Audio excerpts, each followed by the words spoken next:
我做女帝3年，后宫空无一人，临末了，却被摄政王给搞大了肚子。3个月显怀，奸情在这皇城无人不晓。我想让薛九做我的皇夫，但他却梗着脖子造反，逼我退位。岂有此理！这样我的尊严和脸面往哪搁？大家好，欢迎收看皮皮听书。细细算来，这是摄政王薛九想要造反的第3个年头。大殿上鸦雀无声，众官员噤若寒蝉。薛九站在百官之首，微微躬身，眉目如画，风姿卓然。皇上在位3年，不思其政，耽于玩乐，整日在后宫舞刀弄枪，赏花斗鸟。与前朝成帝相比，有过之而无不及，理应退位让贤，由臣代替皇上的位置。他方说完，身后的官员们已然习惯，没有任何情绪波动，一板一眼，犹如背书的开口，请陛下退位让贤。我打了个哈欠，左边的小从子闭着眼睛正瞌睡着，右边我的贴身宫女姚安低着头在数我地面上的珠串。我于是摇了摇头，叹了口气，对着站在下手的薛九道：爱卿，朕近日极容易犯困，还时常觉得恶心，不仅是酸，对其他物食都无太大胃口。看在朕龙体抱恙的份上，今日就别逼宫篡位了，改天朕心情好了随你玩。面色沉寂的薛九在这一刻骤然变了脸色，他也来不及管我又下他面子，几步上前，毫不避讳地与我同坐龙椅上，本想开口说些什么，偏头看着下面那些看戏不嫌事多的众官员，挥了挥手，全都退下。等所有官员都退下，薛九才看着我上平坦的腹部，惊喜有之，疑惑有之，还带上了一丝说不清道不明的委屈。他没有先拿我开刀，而是对着我身侧的小从子一顿吼：愣着做什么？快给陛下传太医！神游天外的小从子这会儿才彻底清醒了过来，踉踉跄跄地退下去找太医。临末了还被绊了一下，在殿门那儿摔了个狗啃泥。薛九吼完才恼恨地瞪着我，一字一顿道：楚荣，你就是仗着我喜欢你是吧？什么理由都被你占尽了。我陪着笑脸装傻，这该从何说起？每次光明正大的想要造反的是爱卿，乖乖回去当摄政王的还是爱卿，朕可什么都没做。楚荣，等太医来了，要是知道你骗了我，我明日就把你从皇位上给踹下去。他从牙缝里挤出这几个字。那太医院的老头终于姗姗来迟，颤巍巍地给我把了脉，猛地跪在我脚边，身子抖了许久，才颤声道：皇上有喜了。我笑着看早已目瞪口呆的薛九，朕诚不欺你。事实当真如此，我登上皇位整整3年，后宫空无一人，临末了，却是被摄政王给搞大了肚子。薛九其人，毕生有3恨：一恨年少拜师，我先他一步抢去师姐的头衔；二恨后来同争天下，我压他一头抢去皇帝的位置；三恨与我睡觉时始终被我给压在下面，永不翻身。男人嘛，大多好面子，偏偏他薛九一辈子心狠手辣，阴谋诡计信手拈来，却总在我这边栽跟头。我跟他的缘分若追溯，大抵要追溯到前朝。成帝赵德还霸占着皇位那会儿，战乱四起，民不聊生。我身为将军府的独女，而他是相府最小的公子，都被家中长辈寄予了厚望，送给那决然于世外的隐士高人宣明子为师。薛九其实年龄要比我大上2岁，但生来就是当弱书生的命。在前去碎隐山拜师的途上，我被众星捧月地抬着来到碎隐山山脚，而薛九身后不过跟了一个书童2、3小厮，清清俊俊柔弱不堪的少年郎，瞧着就极好欺负。我耍了点小招数，命护送我的侍卫扮作山贼，将薛九一行人拖住给吊在了树上。那群怂货顾忌着薛九相府公子的身份，没敢如我说的那般对他动粗。我大摇大摆地自他们面前走过，耀武扬威了半日，尾巴都快翘到天上去，然后看着一脸视死如归不肯服软的薛九，阴笑一声：既然薛小公子执意要在这树上看山间景色，给蚊子喂血，那我先行一步，往后你就得唤我一声师姐了。于是我自然而然先入了门，成了薛九的师姐。那天傍晚，薛九才姗姗来迟，不知道是如何从树上下来的，瞧着并无一丝狼狈之样，芝兰玉树，礼数周全，如何看都无错处可拿捏。给师傅递茶时，师傅逆着我许久，第一次唤我就是一声混账，然后狠狠将我责骂一顿，言我对自己的师弟下如此狠手，混不是个东西。薛九全程低头，我与他站在同侧，斜眼偷瞧他，只见他嘴角微弯，似是在忍笑。我大抵知道是薛九背着我偷偷告状，于是梁子便这般结下了。师傅骂完，我又去瞅薛九，虽没骂他，但咳了咳，正色道：“你们两个，我瞧着都不是什么好货，一个是恶狼，一个是毒蛇，将来学成下山，定会将天下搅成一锅浆糊。”那是师傅见着我们后对我们的一个总结，我不知薛九如何想，我只知那会儿我听的这句话时颇为得瑟。当然，师傅这般总结导致的直接后果便是让我们一人习文，一人学武。他怕都让我们学了，往后入世还不知道要折腾出多大的乱子来。师傅果然是高人，就算我们俩一人学一半，出师后不仅如他老人家所说把天下搅成浆糊，还将天地翻了个个儿，自己当了天下之主。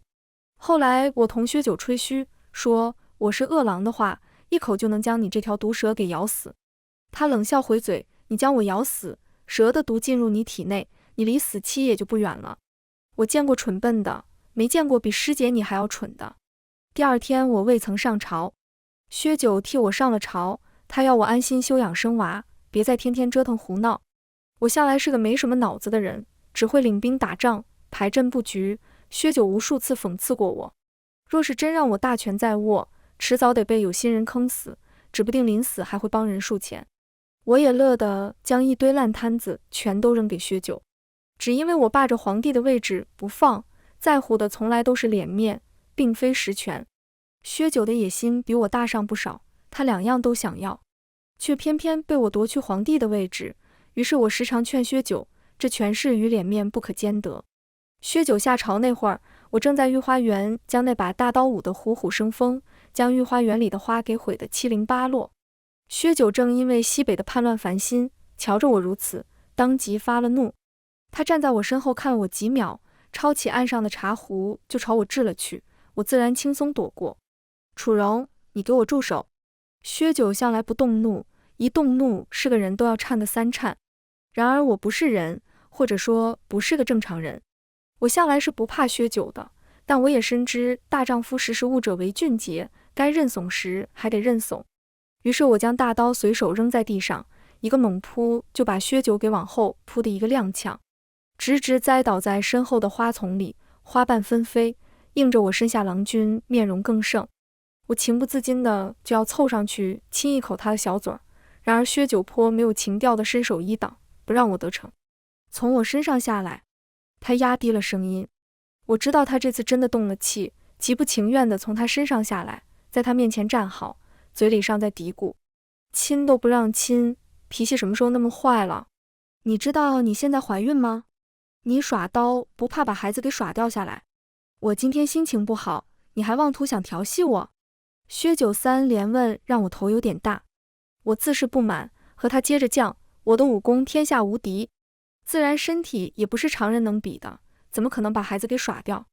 薛九瞪我，我是个识趣的人，遂改口委委屈屈道：“我无聊，我寂寞，我怀了你的野种，你还不回来与我同榻而眠，亲自照顾我，整日住在宫外。”我这么一说，到底让薛九皱眉，我继而又加紧攻势，妄图学姚安被我惹哭时梨花带雨的模样，哭道：“薛九，你这个负心汉，你是不是背着我在外面有女人了？”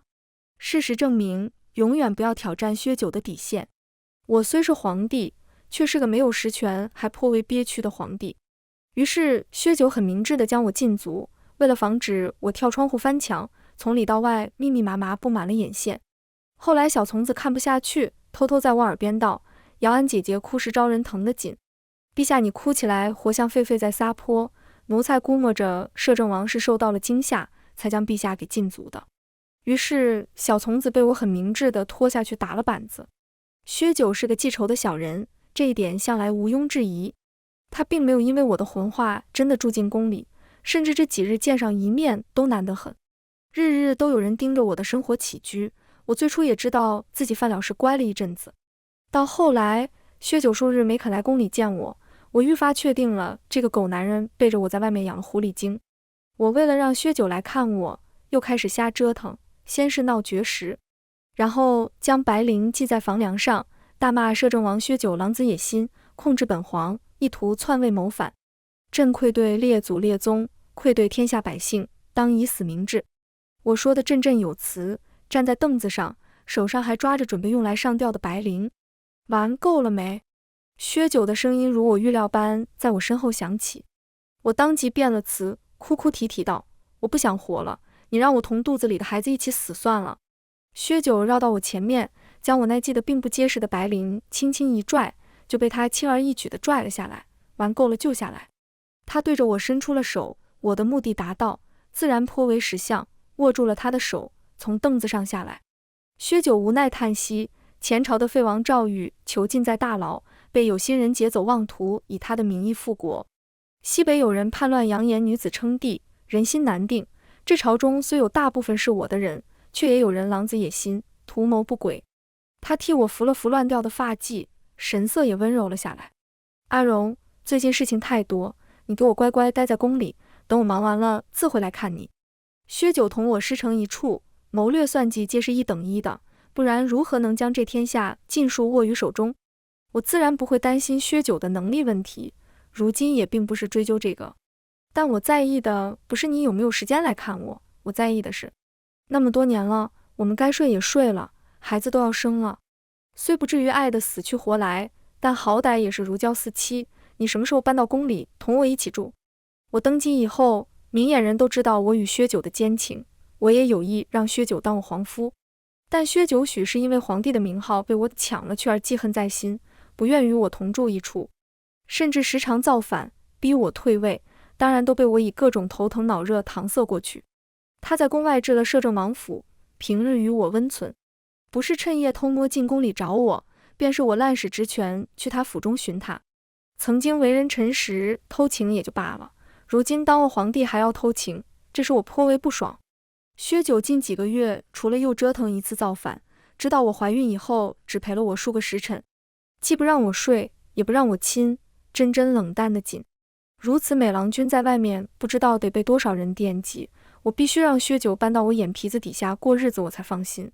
薛九依然没有要与我同住的意思，只皱了皱眉说了句：同你住一起我会分心。他的意思大概是我的魅力已经大到能让他心乱的程度了。我心中听了虽得意，但依旧故作委屈，可没你在身边，我没办法好好养孩子。薛九似乎想到什么般，鸦语般的长节微垂，没来由地说了一句：陛下一生顺遂平安，就算有什么大风浪，也始终被臣保护得很好。但老天总看不惯如陛下这般顺遂的人，总有一日会从陛下身边收走什么东西的。薛九说话正经起来一向高深莫测，如今私下里都跟我用了敬称，我便觉得他的意思是早晚有一日要收走我的皇位。但我也不忘抓住这次能让我说甜言蜜语的机会。说真的，这世上除了你，老天收走什么我都可坦然接受。他的表情颇有些晦暗难明，沉默许久都没再言语。我趁他出神时，瞧着他愈发鲜艳欲滴的唇瓣，吞了吞口水，想着趁此机会不占便宜更待何时，于是毫不犹豫地亲了上去，颇为香软。薛九瞪大了眼睛，待他反应过来时，我又迅速退开。我趁此摸了下自己的唇，犹待美人体温，但是摸到了一抹红色。我愣了片刻，似乎发现什么不得了的事情，战战兢兢地抬头。薛九大声怒斥：楚容，你混账！美人爱美是常事，图个纯之而已，并非什么羞于启齿之事，我才不会嫌弃你。我知道我无意间撞破了薛九的秘密，而薛九又是个极要面子的人，这下彻底完蛋了。薛九的美貌，初时拜师那会儿我并没有太在意，当初吃了薛九不少暗亏，比如我练武偷懒，下山偷喝酒，或者又想欺负他，他都会如数告诉师傅。我恨得咬牙切齿，就差将他生吞入腹。我彼时哪管他生得如何好看，总想尽办法去折腾他。我有次在上山必经之路设了陷阱，一心想着让他掉下去，然后哭着同我求饶，他若不肯，我就饿上他2天，让他知道我这师姐的厉害。然而他从陷阱处走过去，地面平坦如初，没有丝毫异样。我惊疑之时，从树上爬下，去看我设的陷阱哪里出了问题，却自己掉进陷阱里，摔断了一条腿。定然是薛九改换了机关的位置。我抬头看着站在陷阱边上的薛九，心知自己摔断了腿，并没有能力爬上去，于是只能示弱。师弟啊，快把我给拉上去！我难得求他。薛九好整以暇地低头看着我，阳光洒在他身上，白衣墨发，一派温柔美好。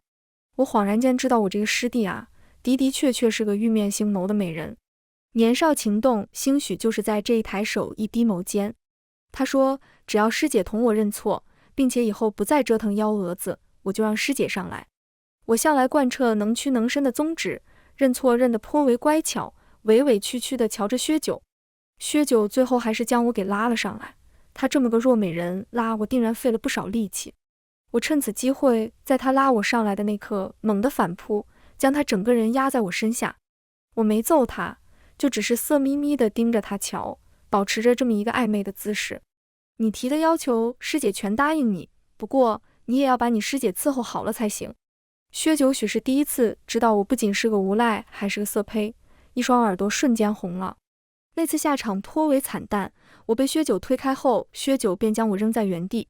我断了条腿，也没办法回去，甚为无聊，便枕着身后岩石睡了一觉。迷迷糊糊间已然是深夜，风声簌簌，偶有蝉鸣，我才知道害怕。薛九便在半夜找了来，身姿颀长，白衣飘渺，恍若鬼魅，我吓得尖叫。他皱眉看我，叫什么呢？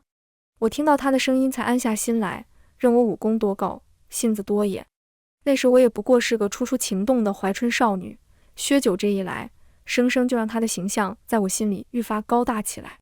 我抱着他死都不肯撒手，认错认得比骂人顺溜。那晚是薛九把我给背回去的。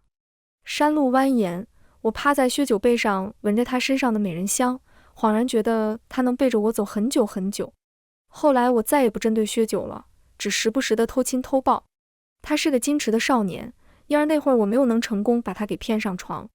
山中不知岁月长，直到学成下山，所有的一切似乎都变了，又恍然没变。薛老丞相身死，薛九被他的一母哥哥追杀，那兴许是薛九这一生最狼狈的时候。至亲俱亡，孤苦无依，便是那一刻，少年终于长大。他是无双智谋的薛九，会在未来翻云覆雨，执掌天下。即便那时候他手中没有任何底牌，他依旧能将死局化为活棋。我放心不下他，遂一路护着他，替他挡去所有牛鬼蛇神。最艰难的时候，我们俩都陷于绝境，他让我滚，我死都没放开他，满身是血的杀出一条血路来。也是从那时，薛九为我包扎着因为护他被剑划出的伤口时，用暗沉沉的眸子盯着我道：楚荣，当今乱世，人心难测，但是往后的路再如何艰难，你千万要知道，我都是同你一处的。后来我们俩各凭本事于朝堂立足，但始终都没有背弃过对方。我肚子些微显怀的时候，薛九也知道不来寻我，我定会闹腾，所以隔几日便来看我一次。自那日我发现薛九涂唇之后，薛九的脸色就没好过，任我如何哄他，连一个笑脸都不给我。他近来最多的就是同我分析朝堂局势，我想与他谈风月，他却同我谈正事，这让我更为不满。我于是常背着薛九跟姚安说他的坏话，说他木头脑袋，不懂得体恤我，还说定然是我撞破了他的秘密，被发现想要报复我。有次被薛九听到，他出奇的没生气，只是开始在我面前堆起了半人高的奏折，说觉得我平日无事，让我将这些全审了。他在一旁盯着我，任我如何撒泼耍赖都无用，我的好日子也就此到了头。西北叛乱平定后，薛九趁此做掉了几个有一心的官员，以儆效尤，并且开始疯狂地追杀潜逃在外的赵宇。他的雷霆手段我不只瞧过一次，平时就爱凑热闹，替他摇旗呐喊，只是这次我却无暇他顾。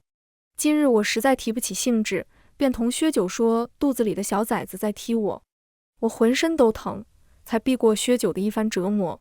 正待他想将奏折拿来自己审的时候，我将他手上的奏折抢过去，扔在桌上。我已经有许久没同薛九打情骂俏过了，我瞪着他道：正是在你眼中比我还重要，如今想来，定然是我爱着你更多些，毕竟我眼里只有一个你。他却不敢苟同，只将奏折又拿了回来，头都未抬。楚荣，再也无人比我更爱你，哪怕是你对我的爱，也及不上我对你的。他说的极为笃定，我不以为然，自他身后抱住他。15年相携相伴，初时拜师争辈分，睡觉争上下，3年前夺天下争皇位，你都未曾争过我，如今争谁爱的更多，定然还是我赢。许久未曾抱到薛九，他近来愈发轻减了些，能感觉到他的骨头硌得我生疼。前3次皆是因为我爱你，不然如何能尽数让给你？薛九边说边不着痕迹地挣开我的怀抱，眉眼上挑，伸手弹了弹我的额头。我向来要脸面，自然死不承认。多年前，薛九将他哥哥给扳倒后，就在朝中站稳了脚跟，而我也承袭了将军之位。我跟他，一个是将军，一个是文臣。当年的那个乱世，皇帝老子整日里吃喝嫖赌，建宫殿，睡美人，宠佞臣，昏君该做的事。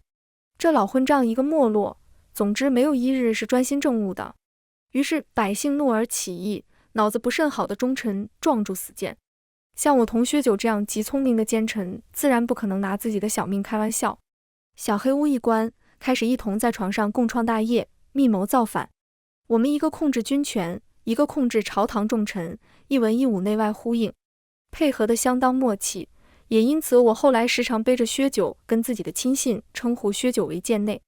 薛九得知后气的数月没让我登他府门，我实在没办法，只能半夜里翻他府中的墙头，在他房门外吹冷风，吹了整整3个晚上，他才冷着脸放我进了他的屋子。那会儿军中有薛九安插的严校尉，朝中也有我安插过去的小杜侍郎，我们需要对方，却也在互相监视，互相防备。我们一同造反，的确事半功倍。然而到了后来，皇帝老子被我们给拉下了台，谁做皇帝就成了个大问题。为此我们又关上房门打了一架，这一架惊天动地气鬼神，床差点被我们俩给折腾的散架。我做了那么多年的大将军，他不过就是个手无缚鸡之力的文臣，实力摆在那儿，他打不过我，悲愤欲绝的被我给压在身下，一副壮士断腕的惨烈模样，生生比我手下那些个为国战死的小兵们还要刚烈几分。到头来，那皇位自然而然地归了我。虽说这皇位被我夺得不算太光彩，使得薛九为了刷存在感，隔3差5都要造反一次，但薛九让着我是实打实的，凭他的脑子。若我与他并非情人，而是对手，我指不定就在他手里死上了千百回。原因无他，薛九这人厉害得很，利用过他的人大多下场凄惨，生不如死，而妄图害他的人如今已然不知埋骨何方。可薛九爱的是我，这天下便再没有让我惧怕的人和事。如今我身为女帝，生生将自己熬成怨妇。直到薛九离开，我换了小从子过来，去查摄政王最近的动向，他何时在哪做些什么，全都要告诉朕。陛下，奴才觉得摄政王应当不会在外面偷吃的。小从子一脸苦相，他向来是向着薛九的，我一脚踹了上去，让你去你就去，再废话朕就打你板子。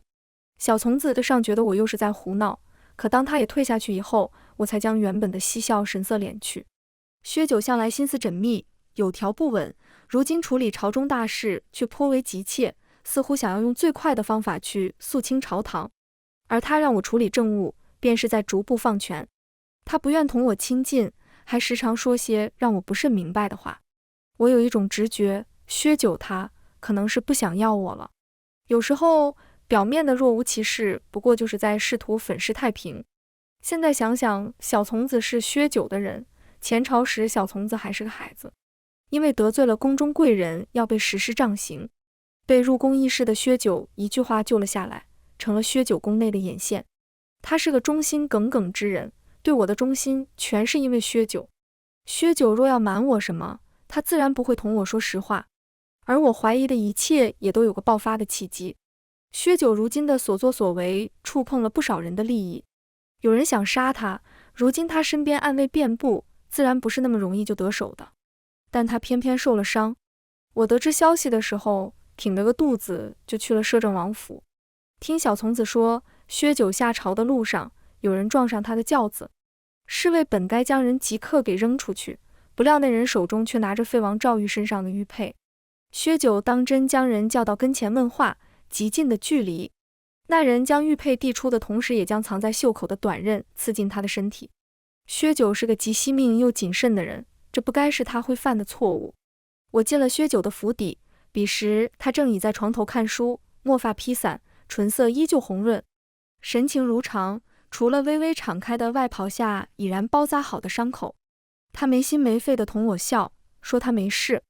我恶狠狠地瞪着他，然后又想到什么般，抓着他的手，试图去提醒他，薛九，你现在所拥有的不仅仅是我了。薛九即便受了伤，也依旧伪装得极好，他修长指节抚过我的面颊，颇为漫不经心的模样。我知道，我气不过他的若无其事，气不过他的伪装，遂凑上去，用手帕使劲擦去他唇上艳色。他出奇的没有反抗，半边脸被阴影遮蔽，让我看不清晰他的情绪。薛九的皮肤天生就极白的，因而唇色艳起来，便显得整个人气色也好了起来。如今我将他唇上的红色擦去，才恍然间发现他整个人都已经苍白虚弱不堪。你知道你还将自己折腾成这般模样？薛九，孩子不能没有父亲，我更没办法失去自己的丈夫。你凭什么到了现在还要强撑？我恼怒拂袖离去，不忍回头让薛九看到我眼泪四溢的模样。我自然是诈他的，他学权谋，我学兵法，两者虽不尽相同，却也可想通。彼时我遣散了一干下人，我走出去没多久，便又立刻折回，透过窗户缝隙去瞧薛九。他面色惨白，正不停地咳嗽，大口大口的血自他指缝间溢了出来，染红了他的白色衣袍，他的伤口也瞬间崩裂开来，血已然染红了绷带。我不由想，那唇此刻不用唇脂也是绝色艳艳了。我没有去撞破他此时的狼狈模样，他也并不想让我撞破。我一个人回去宣了为薛九诊治的太医。摄政王如今的身体究竟如何？我问。短刃未刺中要害，不过短刃上涂了毒，摄政王可能撑不过1年了。太医上报，事情没那么简单。我猛地一拍桌子，随手抄起桌上砚台就砸了下去。若不说实话，朕现在就将你拖下去杖毙。那老东西吓得马上跪地求饶，而殿外也有侍卫闯了进来，随时准备将人拿下。他终于说了实话，摄政王所中之毒积于体内数年之久，如今已是病入膏肓，回天乏术。我心已然乱了，身子一软就瘫坐在身后皇位上，想哭却因为殿中站了那么多人而忍住。我想，我这一生顺遂到了头，上天果真要收走我挚爱之人的那条性命。想查一个对我有所隐瞒的人，对我来说并非难事。我虽为皇帝，从来未行使过皇帝的职权，如今我将当年薛九的亲信全都扣了过来。我问了一遍无人肯说，一边佩服薛九的御下能力，一边命侍卫将刀架在了他们的脖子上，要么死，要么就将真相说出。并非所有人都有骨气，刀子架在脖子上，终于有人开了口，战战兢兢地跪于我身前。5年前，皇上从边境带兵归来，曾有人跟废帝言皇上拥兵自重，罪大恶极。5年前，似乎是有那么一回事。那时我被召入宫，不知为何困于一处殿中许久，赵德迟迟不来。我等得不耐烦，到最后却是薛九来让我离开的。出宫10月以上之头，我与薛九并肩走出朱红宫门，分别许久。再加上那晚月色实在明媚动人的很，我佯装正经了一路，心中已然一派旖旎。直到走出宫人视线的范围，我猛地将薛九拽往一株合欢树后。在边境待久了，我下手向来没轻重，将薛九抵在树上时，树也震了一震，薛九似乎被弄疼了，皱着眉头瞪我。便在这时，合欢花尽数分扬落下，如一片片粉色的云，在月色下泛出微光，让一切都变得虚幻缥缈起来。他那会儿没有骂我，冷寂的眸子晕了笑，只说了句：阿荣，许久不见，今夜合欢星辰作陪，清风明月相伴，自没办法辜负这良辰美景。薛九难得说那般的情话，整个人却颤抖着，第一次主动低头亲了我。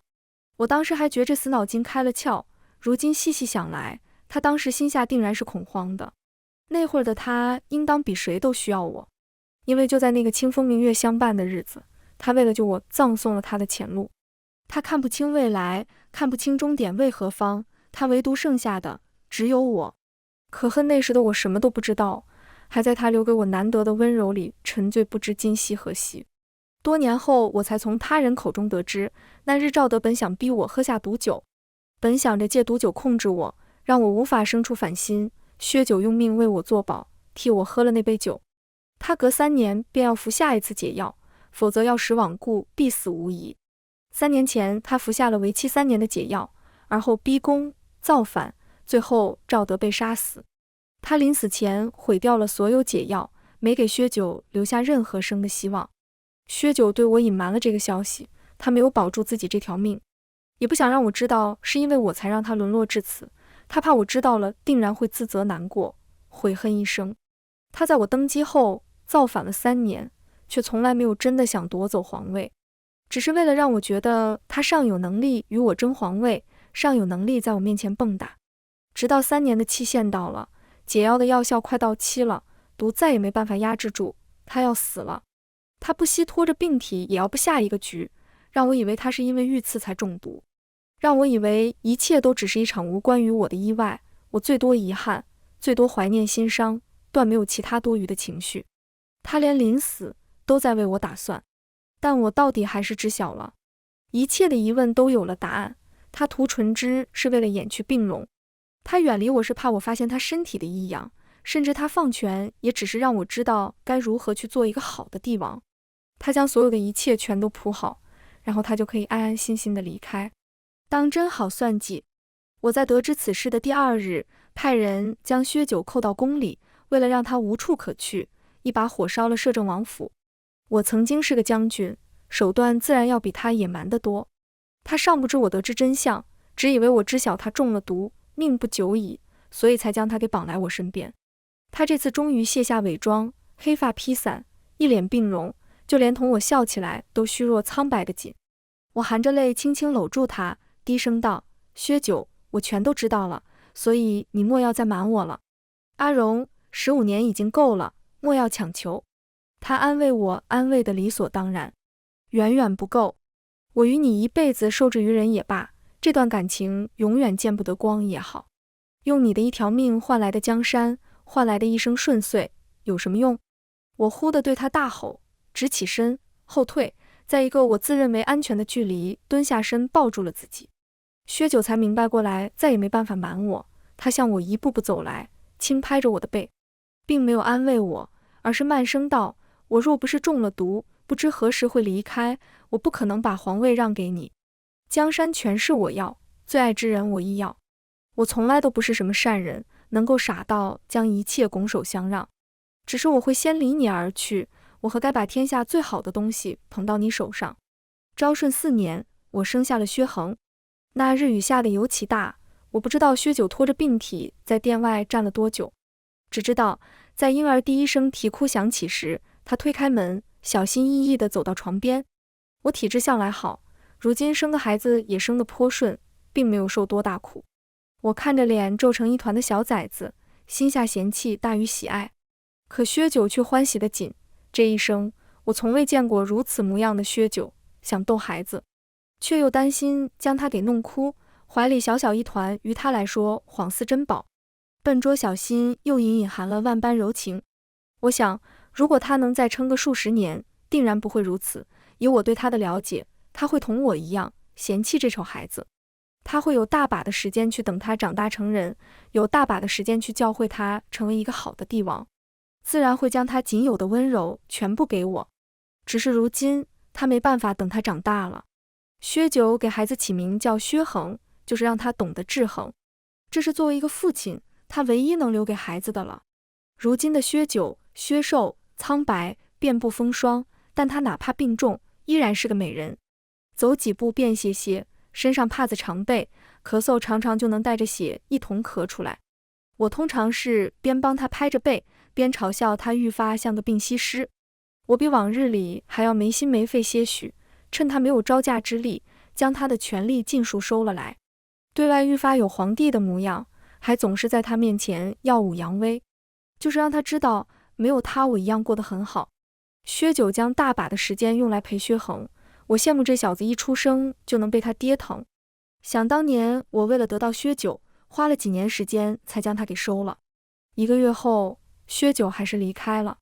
他离世前训了我一顿，骂我没脸没皮了一辈子。如今收了权，虽说脑子长了点，但还是蠢到没边，说让我等薛恒长大就赶快把烂摊子给丢出去，然后游山玩水，逍遥快活。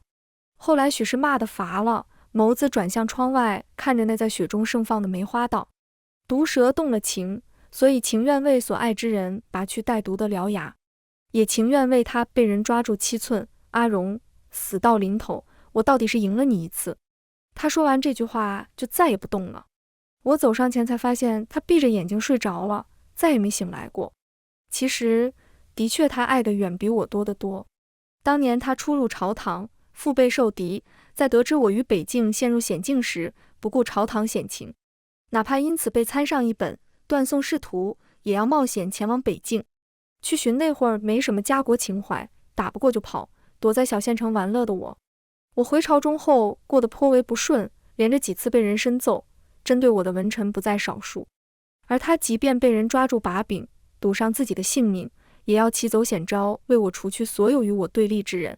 就连造反时，都是他先一步控制了皇帝与朝臣，直到全然控制后没有任何危险，才让我的兵尽数攻入大殿。他总是将所有的危险留给了他自己，为我挡去一切危险。